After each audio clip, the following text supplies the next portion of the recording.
высшая честь носить русский мундир. Это уже третий том рассказов, историй, стихов и так далее, творчества участников специальной военной операции. Насколько я знаю, она инициирована Анной Цивилевой, это замминистра обороны, и фонд вот издает уже третий том. Но я думаю, что такие сборники, они необходимы для того, чтобы оставить какое-то наследие, действительно нематериальное наследие, это переживания, это истории, чувства комбатантов, участников специальной военной операции, так как все мы являемся просто людьми, у которых есть своя семейная история, свой творческий потенциал, и реализация их – это один из основных, конечно, вообще жизненных, наверное, принципов, которые должен преследовать любой человек. Если говорить конкретно о моей истории, она очень короткая, и я ее написал просто буквально за, за короткое время.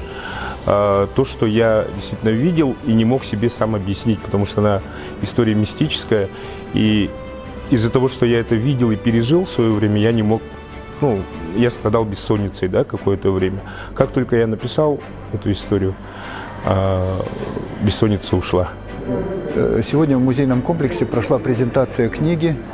Это уже третья книга, которая включает в себя произведения, творческие произведения, рассказы, стихи наших воинов СВО, которая издана при поддержке фонда «Защитники Отечества».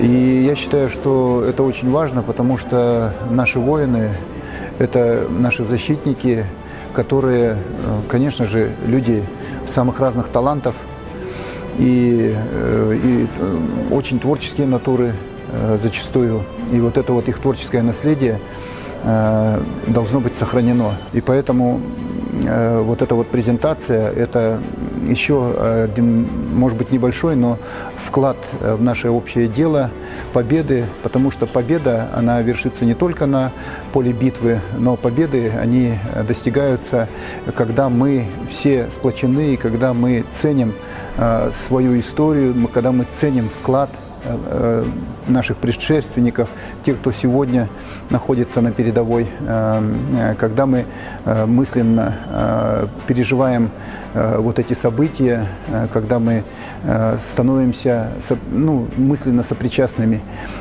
тогда только мы становимся поистине едиными, и тогда мы сможем отстоять наше будущее, потому что будущее отстоять мы можем только будучи едиными. Все вместе.